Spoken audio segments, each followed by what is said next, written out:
تو اللہ نے حکم دیا یہ کرو، یہ نہیں کرو، یہ کرو، پھر والدین کی فرما برداری کرو.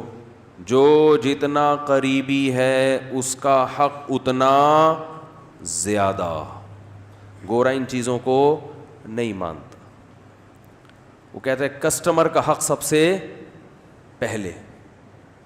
ایئر ہوسٹس کہتی ہے کہ جہاز میں جو پیسنجر بیٹھے ہوئے ہیں ان کا حق سب سے، بولو نا، پہلے. ان سے سب سے زیادہ اچھے اخلاق سے بات کرنی ہے. ایئر ہوسٹس کو کبھی گالی گلوچ میں دیکھا آپ نے؟ کیا ہو گیا، کبھی جہاز میں جا رہے ہو، آپ نے بٹن دبایا چائے دے دیں، وہ کہے گی ایکسکیوز می چائے ختم ہو گئی، بس یہی کہے گی نا ابھی نہیں ہے، ابھی سیٹ بیلٹ باندھیں، ابھی جہاز نیچے اتر رہا ہے، ابھی چائے پانی کا ٹائم ختم. تمیز سے بولے گی. آپ نے پھر کہا نہیں مجھے تو چائے چاہیے. پھر بولے گی بھائی دیکھیں ایکسکیوز می آپ سے ہم نے گزارش کی. پھر آپ نے کہا جی مجھے نسوار چاہیے، مجھے پان چاہیے، کچھ بھی کہہ دو، ایکسکیوز می کر کے پتلی گلی سے نکل جائے. یہ نہیں ہوگا تیری ایسی کی تیسی تو، اور اس کو نکالو، جہاز روکو سائڈ پہ لگاؤ، جیسے بس میں ہوتا ہے نا. بسوں میں تو ہم نے دیکھا ہے وہ گڈی نو سائڈ تے لاؤ، بندے نو اٹھا، چلو یہ نکل باہر یہاں سے. اور بسوں میں تو بعض دفعہ کھائی میں بھی گرا دیتے ہیں، سنا ہے. ایئر ہوسٹس کے اخلاق سے ہمیں سیکھنا چاہیے کہ اخلاق انسان کے، بولو بھائی، کیسے ہوتے ہیں. اب جو ایئر ہوسٹس کے اخلاق ہیں، اللہ یہ کہتا ہے کہ ان اخلاق کو 3 سے ضرب دے کے ماں سے اس اسٹائل میں بات کیا کرو. بہت مشکل ہے سمجھانا. جب اپنی ماں سے بات کرو تو جس اسٹائل میں ایئر ہوسٹس تم سے بات کر رہی ہے نا،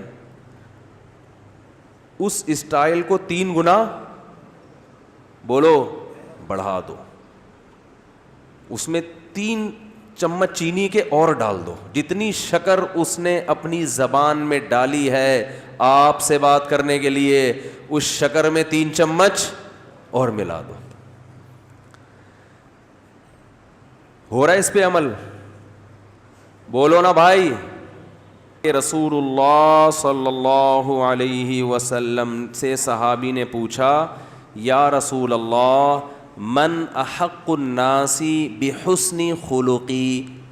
تو یہاں بھی دیکھو حسن کا لفظ ہے، احسان سے نکلا ہے یہ، بلکہ احسان حسن سے نکلا ہے. تو صحابی یہاں یہ نہیں پوچھ رہے کہ یا رسول اللہ میرے اچھے اخلاق کا سب سے زیادہ مستحق کون ہے، یہ سوال نہیں ہے. یا میں کس سے ٹھیک طریقے سے بات کروں، ٹھیک کا لفظ بھی نہیں ہے، گڈ کا لفظ بھی نہیں ہے. یار ایک مجھے بات بتاؤ، ایک کوئی مفتی صاحب کے پاس آئے، مسئلہ پوچھے، مفتی صاحب میں نے سنا ہے کہ اللہ نے حکم دیا کہ لوگوں سے صحیح بات کیا کرو، بدتمیزی سے پیش نہیں آیا کرو، تو میں ٹھیک طریقے سے بات کس سے کیا کروں، سب سے پہلے کس سے؟ تو ہم بتا دیں گے بھائی سب سے پہلے ماں ہے، پھر باپ ہے، پھر باقی لوگ ہیں، یہی بتائیں گے نا. ہمارا اسٹائل کیا ہوگا؟ یہ ہوگا. لیکن صحابی نے یہ سوال نہیں پوچھا کہ میں ٹھیک طریقے سے کس سے بات کیا کروں، سب سے پہلے اس کا مستحق کون ہے. نا نا نا، انہوں نے یہ بھی نہیں پوچھا یا رسول اللہ بہتر طریقے سے میں کس سے بات کیا کروں، اس میں سب سے زیادہ مستحق کون ہے، کس کا رائٹ ہے سب سے زیادہ کہ میں اس سے بہتر انداز میں بات کروں. نا نا نا نا نا نا نا، آپ نے فرمایا من احق الناس بحسنی، حسن کا لفظ، میرے اخلاق میں جو ایکسیلنسی پیدا ہوگی اس ایکسیلنسی کا سب سے زیادہ مستحق کون ہے. بات آ رہی ہے سمجھ میں کہ نہیں آ رہی ہے؟ یعنی آج کے زمانے میں جو اسٹائل ایئر ہوسٹس کا ہوتا ہے شاید ہم اس کو ایکسیلنٹ کہہ سکتے ہیں اس کو، شاید، کیونکہ اس سے اچھے اخلاق کی کم از کم مجھے تو مارکیٹ میں کوئی مثال اب تک، ہم نے بسوں میں بھی سفر کیا ہے، ٹرینوں میں بھی سفر کیا ہے، اور اللہ بھلا کرے جہازوں میں بھی کیا ہے، گاڑیوں میں بھی کیا ہے، کار میں بھی کیا ہے، ہر طرح سے کشتیوں میں بھی کیا ہے. تو جو عملہ سب سے اچھا اخلاق والا ہمیں ملتا ہے وہ کہاں ملتا ہے؟ بولو نا، جہاز میں. اور سب سے زیادہ بدتمیز عملہ کہاں ملتا ہے؟ بسوں میں. پیشاب کے لیے گاڑی رکوا لو، پیشاب رک جاتا ہے آدمی کا ٹینشن سے، وہ اتنی ہارن بجا رہا تھا، پاؤں پاؤں بجا رہا ہوتا، بیٹھ بھائی. نماز کے لیے رکوا لو، سب ایک جیسے نہیں ہوتے. نماز کے لیے بعض دفعہ روکنا مشکل ہو جاتا ہے, نماز ہی نہیں پڑھنے دے رہے ہوتے, تو پھر اپنی عزت اسی میں ہے کہ آپ ڈرائیور سے تمیز سے بات کریں. W11 میں سفر کرو, کنڈکٹر کو دیکھا ایکسکیوز می پلیز تھوڑا سا کرایہ دے دیں آپ, کبھی دیکھا آپ نے کنڈکٹر کو W11 میں؟ ہے بھائی, گھسیڑتا رہے گا بندے. اخلاق دیکھو, جگہ نہیں ہے بھائی, پاؤں بس پوری یوں ہوئی ہوئی ہے, اس کی الائنمنٹ کی ایسی کی, میں نے کہا نا کام کا بیڑا غرق, ایک کام کا طریقہ یہ بھی ہوتا ہے, بس کا بیڑا غرق کر دیا. وہ یوں جھکی ہوئی ہے پوری ادھر کو, آدھی پبلک چھت پہ بیٹھی ہوئی لٹک رہے ہیں, کھڑکیوں سے بندے گر رہے ہیں, مگر کنڈکٹر گھسے گا, ایک سے بھی ایکسکیوز, اتنی ٹینشن دے کے بھی ایکسکیوز نہیں کرتا. حالانکہ تمہیں تو 2 رکعت نفل توبہ کے پڑھنے چاہیے لانڈھی پہنچنے کے بعد نا, تمہیں تو یا اللہ میں نے جو مسافروں کو جو غم دیا, میں نے جو دکھ دیا, میں اس پہ تجھ سے معافی مانگتا ہوں. کیسے دھکا دے رہا ہوگا, اور بھائی ادھر سے, اور حیرت کی بات ہے ادھر سے گھستا ہے اور اگلے گیٹ سے نکل آتا ہے, جگہ ہے نہیں, سب سے کرایہ لے, اس کی جیب کبھی نہیں کٹتی, سب کی کٹ جاتی ہے حالانکہ سب سے زیادہ پیسے اس کے پاس ہوتے ہیں. تو بزنس, یہ جیب کتروں کا بزنس بھی سائڈ میں چل رہا ہے ان کا, اس پہ بھی کمیشن, سب کی بات نہیں جو میرا بیان سن رہے ہیں ان کے علاوہ. تو میری جہاں تک جو میں نے دیکھا ہے, سب سے اچھے اخلاق جہاز کے عملے کے ہوتے ہیں. تو ہم اس کو آج کے دور سے کہہ سکتے ہیں کہ وہ ایکسیلنٹ ہوتے ہیں. وہ الگ بات ہے وہ ان کی نیت کیا ہے, لیکن ظاہری لحاظ سے بہرحال بہت اچھے اخلاق ہوتے ہیں. تو اب ہم مثال, ہمارے پاس ایئر ہوسٹس کے علاوہ کوئی مارکیٹ میں اتنے اچھے اخلاق کی ملتی نہیں ہے سفر کے دوران. تو دنیا بھی ایک مسافر خانہ ہے. تو اب حدیث کا مطلب کیا ہوا, صحابی نے پوچھا یا رسول اللہ, میں اپنے اخلاق میں جو ایکسیلنسی پیدا کروں تو اس ایکسیلنسی کا سب سے زیادہ مستحق کون ہے, یعنی سب سے زیادہ میٹھے انداز سے بات میں کس سے کروں. آپ یوں بھی کہہ سکتے ہیں آج کی زبان میں, جب میں بات کسی سے کروں تو اس میں شکر گھولوں میں, تو سب سے زیادہ چینی اور سب سے زیادہ شکر کس سے بات کرتے ہوئے اپنے کلام میں گھولوں. بات آ رہی ہے سمجھ میں؟ آپ صلی اللہ علیہ وسلم نے فرمایا, امک, پوری کائنات میں سب سے میٹھے انداز سے اگر تم نے بات کرنی ہے تو سب سے زیادہ رائٹ یہ کس کا ہے, تمہاری, بولو نا, ماں کا.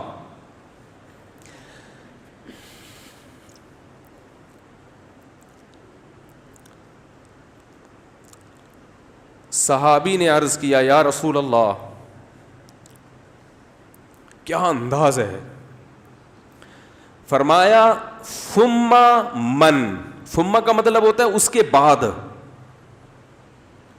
ثم من, یا رسول اللہ ماں کے بعد دوسرے نمبر پر میٹھے انداز سے, اچھے انداز سے بات کرنا کس کا حق ہے کہ میں اس سے اچھے انداز سے بات کروں. ماں کے بعد, ماں کا تو پتہ چل گیا, دوسرے نمبر پہ جو میں سب سے بہترین اور مٹھاس کے ساتھ بات کرنی ہے, اخلاق میں ایکسیلنسی پیدا کرنی ہے, ماں کے بعد دوسرے نمبر پہ کون ہے وہ؟ تو آپ صلی اللہ علیہ وسلم نے کیا جواب دیا؟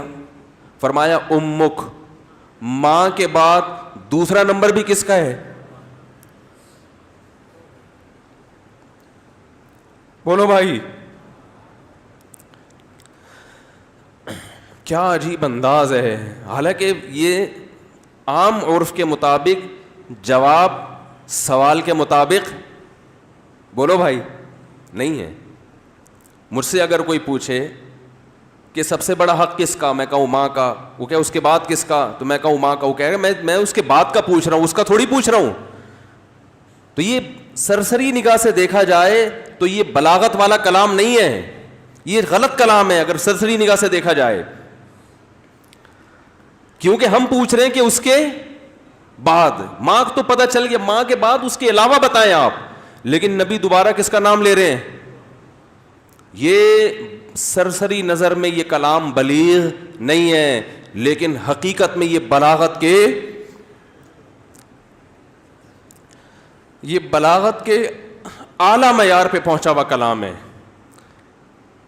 کیونکہ بات کو دل میں اتارنے کا اس سے بہتر طریقہ نہیں ہو سکتا تھا کہ ماں کے بعد دوسرا نمبر بھی کس کا ہے؟ ماں کا. اس کا مطلب کیا ہے کہ ماں کے بعد اگر تم یہ سمجھتے ہو کہ کسی سے بہت ہی میٹھے انداز میں بات کرنی ہے تو یہ حق دوبارہ ماں کو دے دو.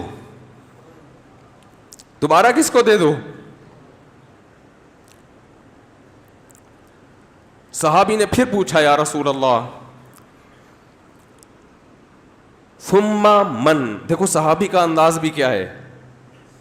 وہ چونکہ ان کو یہ تھا کہ مجھے ماں کے علاوہ اب چاہیے کہ کون ہے، اور نبی نے دوبارہ کس کا نام لے لیا؟ ماں کا. لہذا صحابی نے پھر اپنے سوال کو ریپیٹ کیا، کیونکہ وہ یہ سمجھتے تھے کہ مجھے میرے سوال کا جواب نہیں ملا. تو انہوں نے تیسری دفعہ پوچھا یا رسول اللہ ثم من. یا رسول اللہ تیسرے نمبر پہ کون ہے؟ تو آپ صلی اللہ علیہ وسلم نے فرمایا امک. تیسرے پہ بھی کون ہے؟ بولو بھائی. یہ ہیں ویمن رائٹس. یہ کیا ہے؟ یہ جو بے شرم لوگ حقوق نسواں اور عورتوں کے حقوق کے نام پہ الو بنا رہے ہیں نا، ان کی باتوں میں مت آیا کرو. ان کا مقصد صرف عورت کو کپڑوں سے آزاد کرنا ہے اور مرد کی دسترس سے آزاد کر کے مرد کے مقابلے میں لا کے مرد کا دشمن بنانا، تاکہ مرد عورت سے محبت کرنا چھوڑ دے، اس کا حق دینا چھوڑ دے. تمہیں اسلام نے عورت کے جو حقوق بیان کیے ہیں، اس کے بعد ہمیں کسی اور سے عورت کے حقوق کو سمجھنے کی ضرورت نہیں ہے. ہمیں کسی لبرل سے، کسی حکومت سے، کسی ویمن رائٹ سے، کسی سے ہمیں سمجھنے کی ضرورت نہیں ہے. ہمیں اسلام نے بتا دیا ہے کہ ماں کے روپ میں عورت کا کیا حق ہے، بیوی کے روپ میں عورت کا کیا حق ہے، کہ بیٹی کے روپ میں عورت کا کیا حق ہے، بہن کے روپ میں عورت کا کیا حق ہے. اور یہ جو لبرل لوگ ہیں یہ صرف گرل فرینڈ کے حقوق جانتے ہیں. گرل فرینڈ سسٹم معاشرے میں لانا چاہتے ہیں، تمہیں درندہ بنانا چاہتے ہیں، تمہیں زانی بنانا چاہتے ہیں، تمہیں بدکار بنانا چاہتے ہیں. ان کا کوئی فیملی سسٹم نہیں ہے. جو قوم نکاح کی قائل نہ ہو ان کے ہاں ماں بہن بیٹیاں ہوتی ہیں. ماں بہن بیٹی، بھابھی چچی خالہ ممانی مامی پھپھی، یہ رشتے تو شادی بیاہ کے نتیجے میں وجود میں آتے ہیں. اولاد ہوتی ہے تو یہ رشتے وجود میں آتے ہیں. پھر ان رشتوں کا پاس رکھنے کا حکم دیا گیا ہے. جن قوموں میں ہر رشتے ہی نہیں ہے تم ان سے سیکھ رہے ہو کہ عورت کے حقوق ہمیں بتاؤ. تو آپ صلی اللہ علیہ وسلم نے کیا فرمایا؟ تیسرے نمبر پہ کس کا حق ہے؟ بولو بھائی. ماں کا. پھر صحابی نے پوچھا ثم من. اس کے صحابی بھی پوچھتے جا رہے ہیں، دیکھو رک نہیں رہے، کیونکہ ان کے سوال کا جواب مل نہیں رہا کہ یا رسول اللہ آپ ماں کا تذکرہ ختم کریں گے تو پتہ چلے گا کہ ماں کے بعد کس کا حق ہے. تو آپ صلی اللہ علیہ وسلم نے ارشاد فرمایا ثم ابوک. چوتھے نمبر پہ کون ہے؟ باپ. پوری کائنات میں اگر آپ کسی سے نرم انداز سے بات کرتے ہیں، میٹھے لب و لہجے میں بات کرتے ہیں، بہت سے لوگ ہیں جن سے آپ بہت نرم انداز میں بات کرتے ہیں،